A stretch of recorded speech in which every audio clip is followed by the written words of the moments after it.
감사합니다.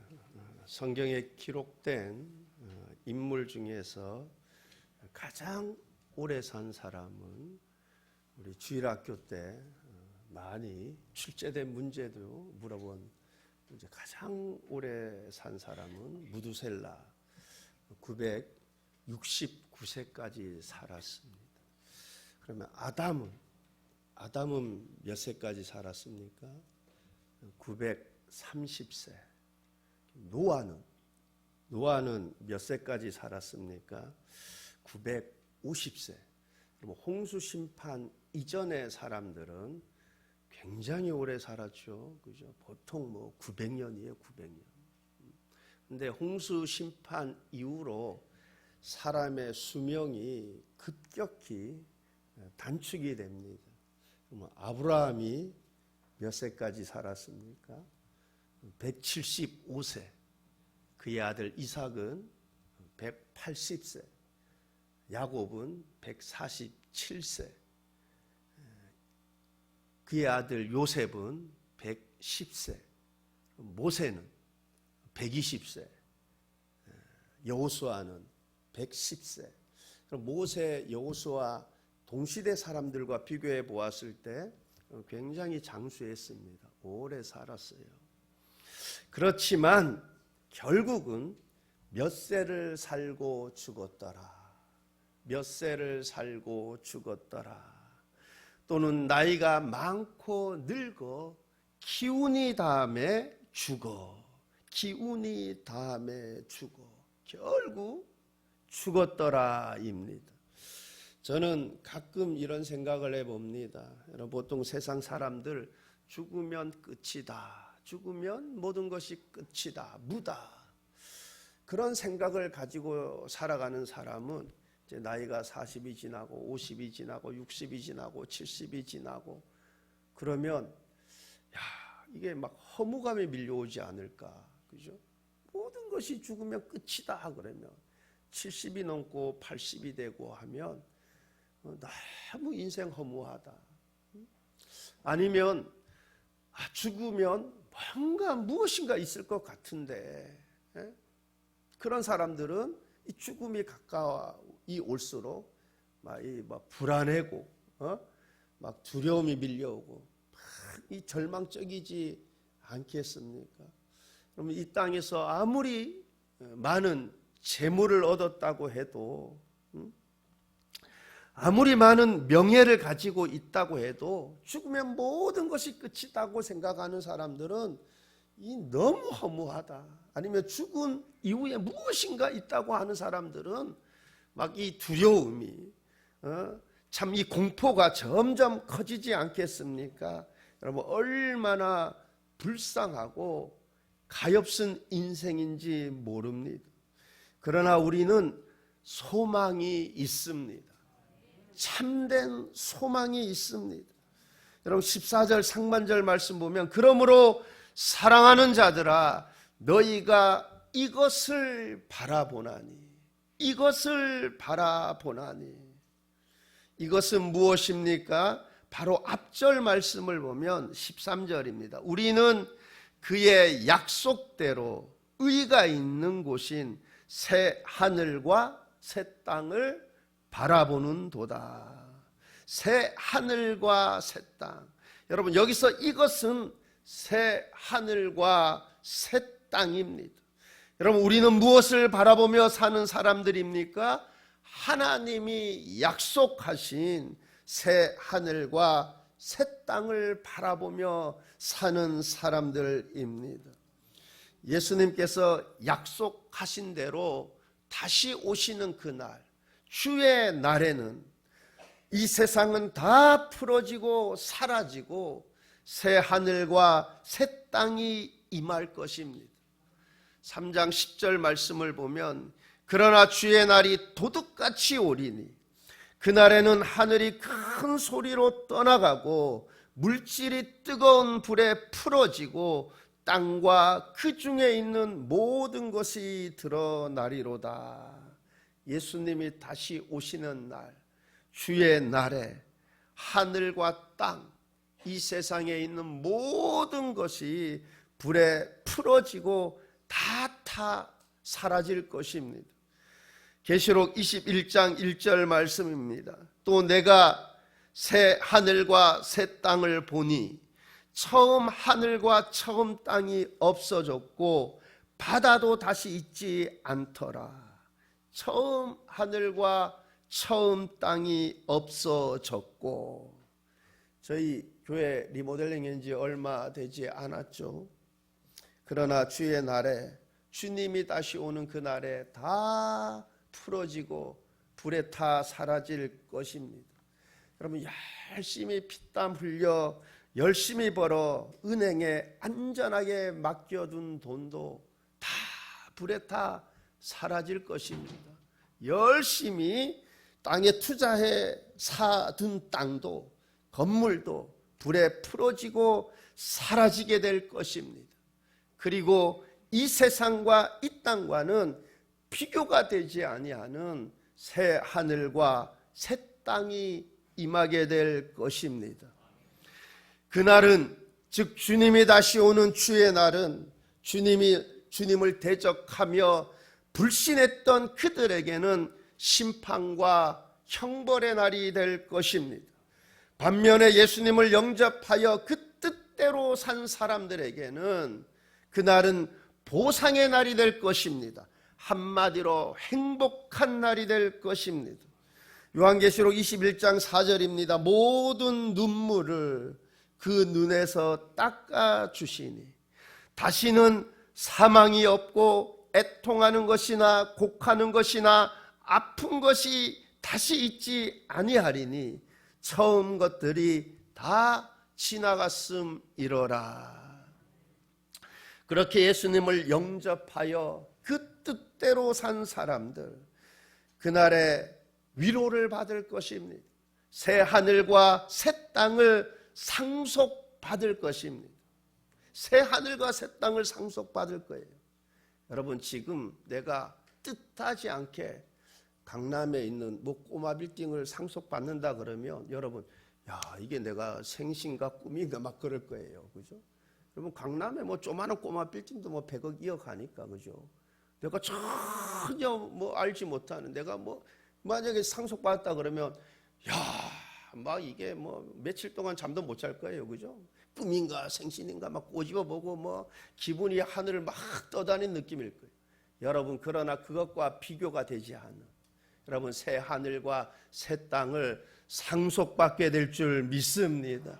여러분, 그곳에서 영원토록 주님과 함께 다시는 애통하는 것이나 곡하는 것이나 아픈 것이 없는, 사망이 없는 영생 복락을 누리게 될 것입니다. 반면에 예수님을 대적하며 불신했던 사람들, 그들에게는 주의 날이 심판과 형벌의 날이 될 것입니다.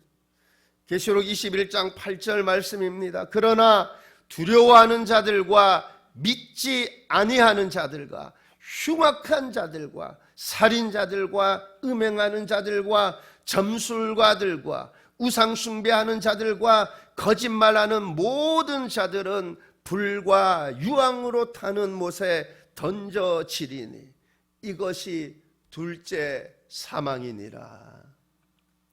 예수님을 대적하며 불신했던 그들, 주의 날에 심판을 받아 불과 유황으로 타는 못에 던져질 것이라 말씀합니다. 그러므로 우리가 어떤 사람이 되어야 하겠습니까? 그러므로 우리가 어떤 삶을 살아야 하겠습니까? 3장 11절 상반절 말씀입니다. 이 모든 것이 이렇게 풀어지리니 너희가 어떠한 사람이 되어야 마땅하냐? 너희가 어떤 사람이 되어야 마땅하냐? 이 세상의 모든 것들 주의 날에 다 풀어지게, 불에 다 사라지게 될 것인데 우리가 어떤 사람이 되어야 마땅하겠습니까? 새 하늘과 새 땅을 바라보며 사는 우리가 어떠한 사람이, 어떠한 삶을 살아야 함이 마땅하겠습니까? 14절 하반절 말씀입니다. 주 앞에서 점도 없고 흠도 없이 평강 가운데서 나타나기를 힘쓰라. 주 앞에서 점도 없고 흠도 없이, 즉 거룩함에 힘쓰라 합니다. 여러분, 점도 없고 흠도 없이, 이 말씀은 구약 시대에 성전에 바쳐지는 제물을 말씀하실 때 말씀하신 것인데, 하나님께 드릴 모든 제물들 흠도 없고 점도 없어야 했습니다. 구약 시대에는 자신이 지은 죄를 사함받기 위해 어떻게 해야 했습니까?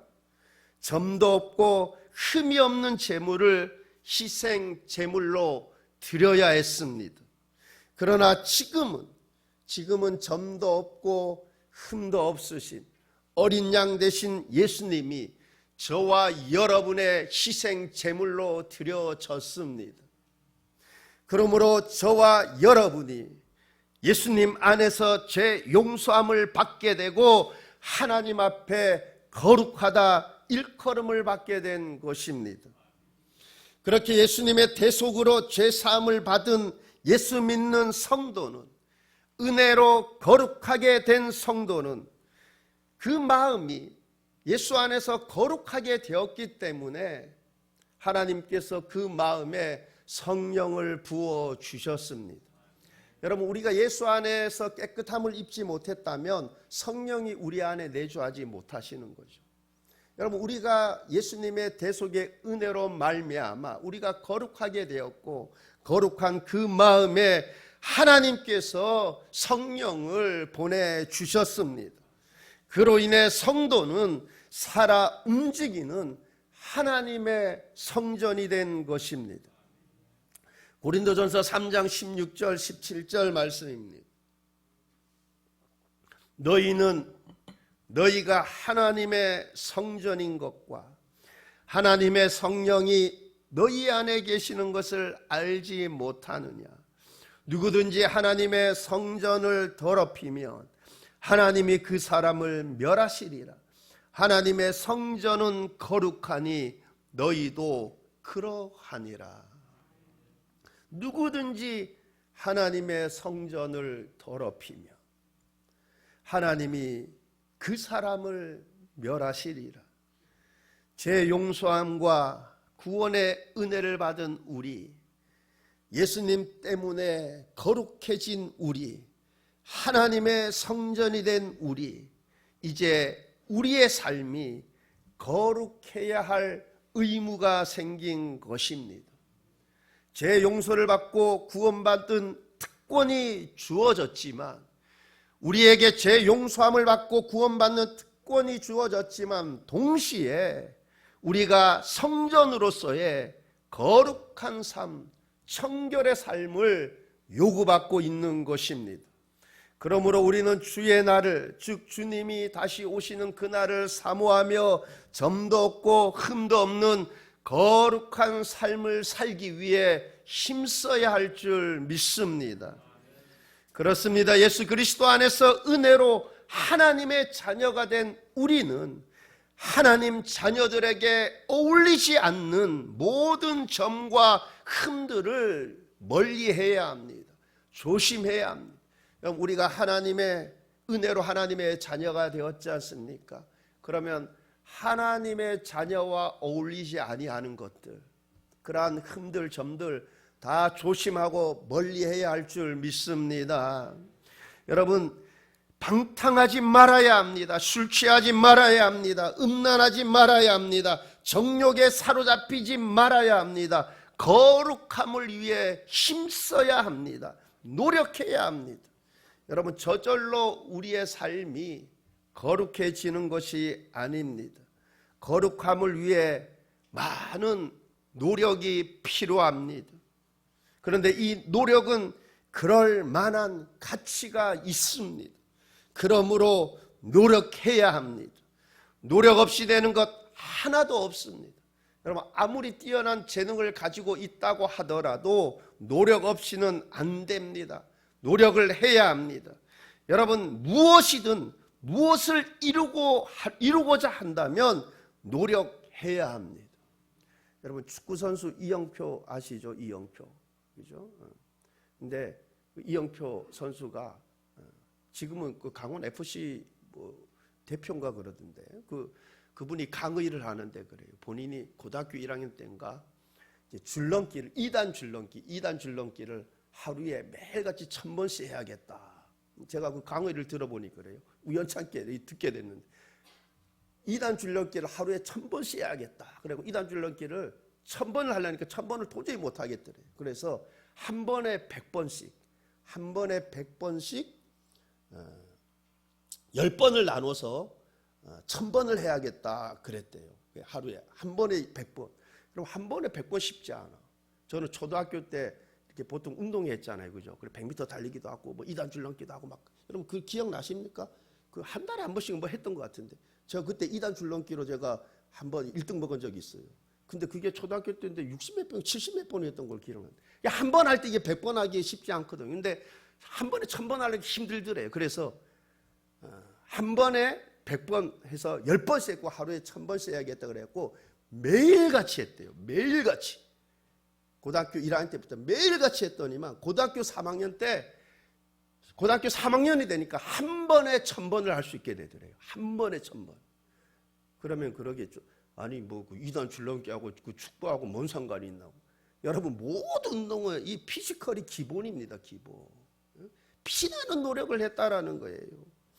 여러분, 거룩함도 그냥 되어지는 것이 아닙니다. 피나는 노력, 부지런히 노력해야 하는 것입니다. 사실 세상 사람들 별 가치 없는 일에도 얼마나 많은 수고와 노력을 아끼지 않고 있습니까? 자신의 명예와 영광을 위해 얼마나 수고와 노력을 아끼지 않습니까? 우리는 그것과는 그 가치가 비교가 되지 않는 거룩함을 위해 모든 수고와 노력을 아끼지 말아야 할 것입니다. 그것은 그럴 만한 가치가 충분히 있습니다. 이 땅에서 뿐만 아니라 주의 날에, 예수님이 다시 오시는 그 날에 이루 말할 수 없는 행복을 맛보게 될 것입니다. 이어서 15절 말씀을 봅니다. 15절 말씀 보면 또 우리 주의 오래 참으심이 구원이 될 줄로 여기라. 우리가 사랑하는 형제 바울도 그 받은 지혜대로 너희에게 이같이 썼고, 주의 오래 참으심이, 이것은 우리가 회개하고 구원을 이룰 충분한 시간을 주시기 위함입니다. 이것은 우리가 영원을 위해 준비할 시간을 충분히 주시기 위함인 것입니다. 그러므로 우리는 세월을 아껴야 할 줄 믿습니다. 주의 날이 도적같이 오리니 하였습니다. 이처럼 주의 날은 예고 없이 갑자기 임할 것입니다. 예수님께서 갑작스럽게 찾아올 것입니다. 이처럼 우리는 얼마 있지 않으면 곧 주님 앞에 서야 할 것입니다. 그럼에도 우리가 영원을 준비하지 않는 삶을 살아서 되겠습니까? 주 앞에서 게으름을 피우며 살아야 되겠습니까? 예레미야서 48장 10절 상반절 말씀입니다. 여호와의 일을 게을리하는 자는 저주를 받을 것이라. 여호와의 일을 게을리하는 자는 저주를 받을 것이라. 우리는 이 말씀을 잊어서는 안 될 것입니다. 천국은 우리가 수고한 모든 부지런함과 근면함에 대한 충분한 보상이 될 것입니다. 그러므로 주의 일에 힘쓰고 수고해야 할 것입니다. 거룩함을 따르고 추구해야 할 것입니다. 많은 사람들을 옳은 길로 인도하는 일에 수고를 아끼지 않아야 할 것입니다. 그렇지 않으면 주의 날이 우리에게 심판의 날, 두려움의 날로 다가올 것입니다. 15절 하반절 말씀을 다시 보면 형제 바울도 그 받은 지혜대로 너희에게 이같이 썼고 바울도 이같이 썼다고 합니다. 사실 바울 서신을 읽다 보면 이 오래 참음이라는 단어가 참 많이 등장을 합니다. 우리가 보통 사랑장 하면 고린도전서 13장, 부활장 하면 고린도전서 15장, 믿음장 하면 히브리서 11장, 여러분 사랑장 하면 고린도전서 13장. 여러분 사도 바울이 사랑을 말하면서 사랑을 정의하면서 첫 번째로 언급하는 단어가 이래 하면 다 그냥 답이 나와야죠. 그죠? 몰라도 사랑은 언제나 오래 참고, 사랑을 정의하면서 제일 먼저 오래 참음이라는 그 단어를 언급합니다. 그리고 갈라디아서 5장에서 성령의 열매를 정의하면서도 오래 참음을 말씀합니다.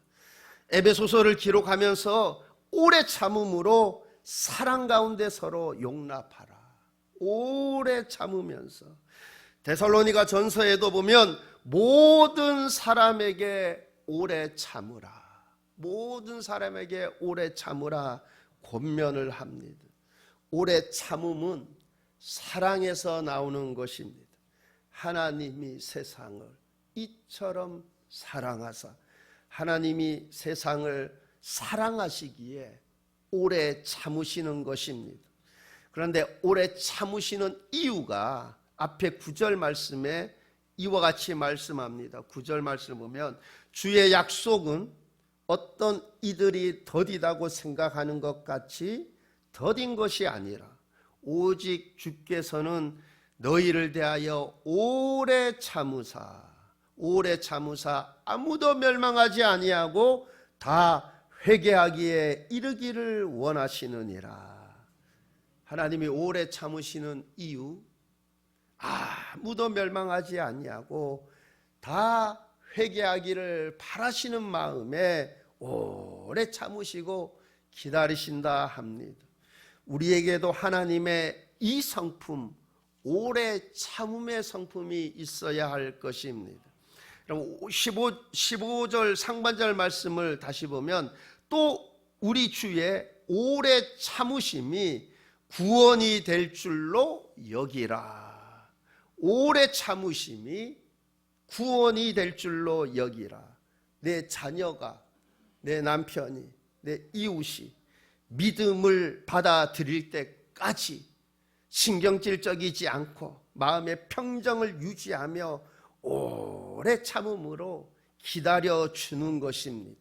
오래 참음이 구원이 될 줄로 여기라. 그렇게 오래 참음이 내 자녀, 내 남편, 내 이웃, 곧 한 영혼이라도 살릴 수 있는 것입니다. 어거스틴에 대해서 조금이라도, 잘은 몰라도 이름은 들어봤을 거예요. 그죠? 하나님의 도성이라는 아주 명작, 기독교 명작을 남긴 인물인데, 이 어거스틴에 대해 조금이라도 들어보았을 거예요. 이 어거스틴은 젊은 시절 아주 방탕한 생활을 하였습니다. 그런데 그의 어머니 모니카는 매일 어거스틴을 위해서, 그가 17세부터 32세까지 방탕한 생활을 했는데 그 오랜 기간 동안 오래 참으며 그를 위해 기도했습니다. 만약 그의 어머니 모니카가 아들 어거스틴을 위해 오래 참지 않았다면, 만약 하나님께서 어거스틴에게 오래 참지 않으셨다면 많은 기독교인들이 존경하는 그 어거스틴이라는 인물은 존재하지 않았을 것입니다. 하나님께서 오래 참으시는 것은 바로 이것 때문입니다. 아무도 멸망하지 아니하고 다 회개하기에 이르기를 원하시기 때문인 것입니다. 혹 내가 지금 예배 자리에 있지만 내가 하나님과 멀어져 있습니까? 혹 내가 죄 가운데 거함으로 인해서 하나님과 단절된 상황 속에 놓여 있습니까? 아니면 아예 거듭난 은혜가 없습니까? 하나님은 아무도 멸망하지 않고 다 회개하기에 이르시기를 원하십니다. 그리하여 모든 영혼이 구원을 받고 하나님과 교제하며 살기를 원하십니다. 하나님 뜻대로 살기를 원하십니다. 하나님의 복을 누리며 살기를 원하십니다.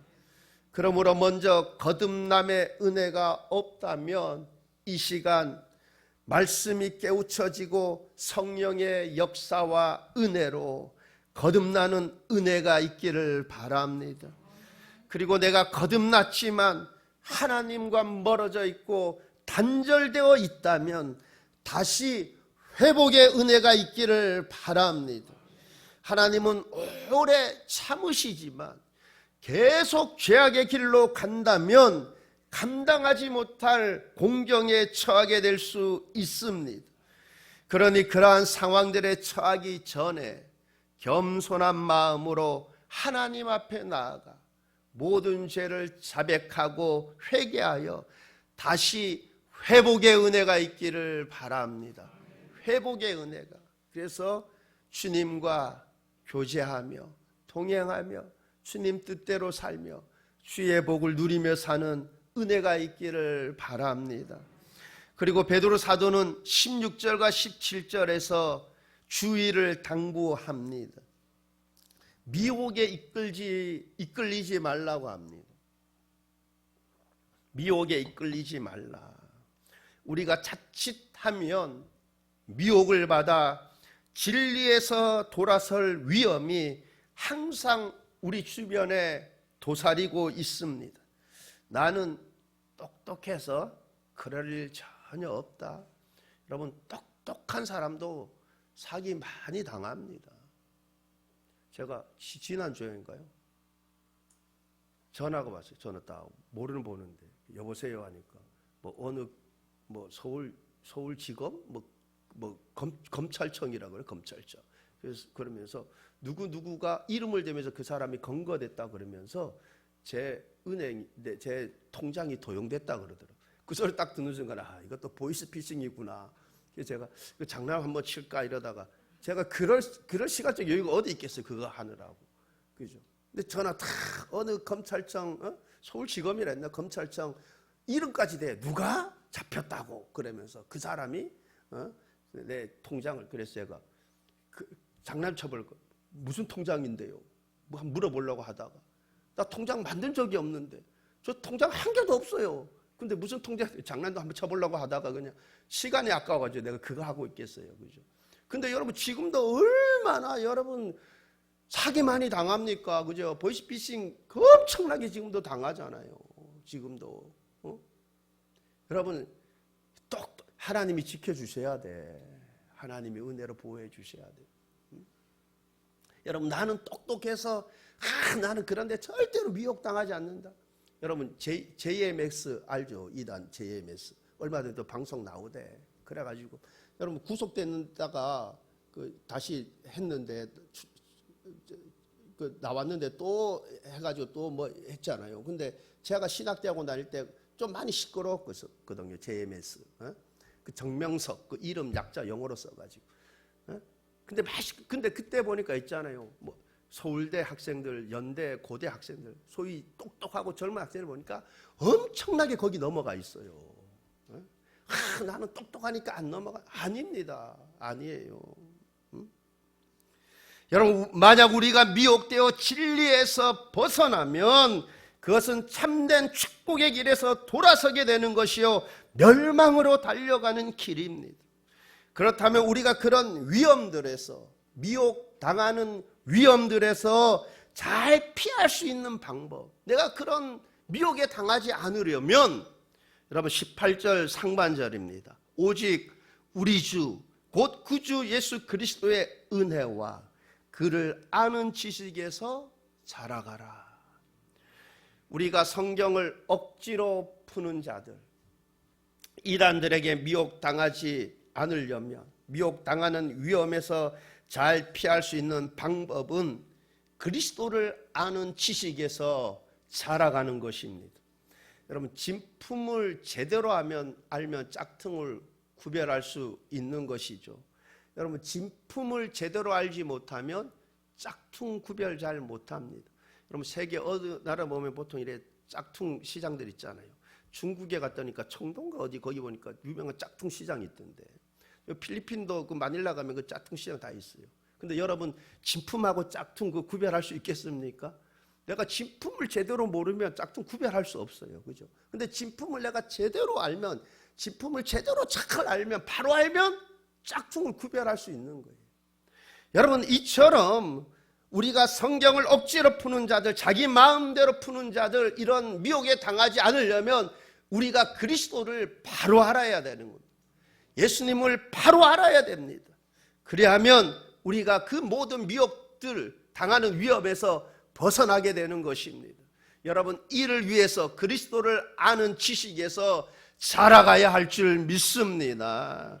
우리가 우리의 그리스도가 되시는 예수 그리스도를 알기 위해서 계속해서 노력해야 합니다. 예수 그리스도를 더욱 분명하고 더욱 완전하게 알려고 노력해야 할 것입니다. 그리고 거기에 그치는 것이 아니라 예수님을 더 많이 닮기 위해 노력해야 합니다. 예수님의 뜻대로 살기 위해 더 많이 힘써야 할 것입니다. 바로 이러한 모든 노력이 그리스도를 아는 지식에서 자라가게 하는 것입니다. 빌립보서 3장 12절 말씀입니다. 내가 이미 얻었다 함도 아니요 온전히 이루었다 함도 아니라 오직 내가 그리스도 예수께 잡힌 바 된 것을 잡으려고 달려가노라.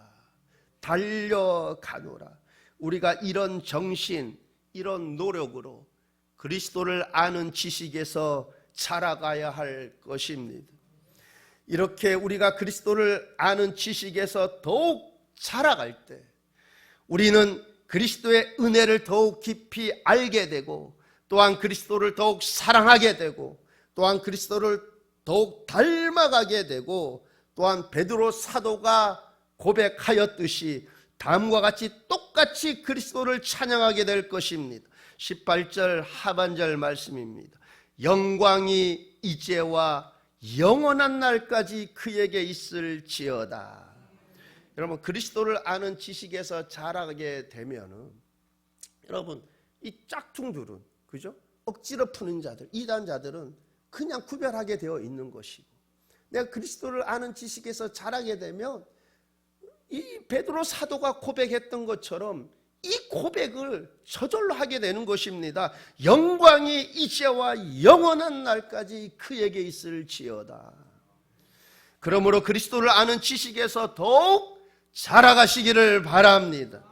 그리하여 그리스도의 은혜를 더욱 깊이 알게 되고 그러한 미혹들에서 벗어나게 되고 그리스도를 더욱 사랑하게 되고 그리스도를 더욱 닮아가게 되고 또한 영광이 이제와 영원까지 그에게 있을지어다 라고 찬송하며 먹든지 마시든지 무엇을 하든지 하나님의 영광을 위해 살아가는 저와 여러분의 삶이 되시길 우리 주님의 이름으로 축원합니다.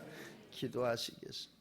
하나님 아버지, 우리가 무엇보다도 그리스도를 아는 지식에서 자라기를 힘쓰는 자들 되게 하옵소서. 그래서 미혹하는 자들로부터 그 위험에 처하지 않게 되고 그뿐만 아니라 그리스도를 아는 지식만큼 더 주님을 깊이 알게 되고 그 은혜를 깊이 알게 되고 더욱 주님을 사랑하게 되고 뿐만 아니라 베드로 사도가 고백했던 것처럼 그에게 모든 존귀와 영광이 영원토록 있을지어다. 이 고백하며 살아가는 우리의 믿음의 삶이 되게 하옵소서. 감사드리며 예수님 이름으로 기도하옵나이다. 아멘.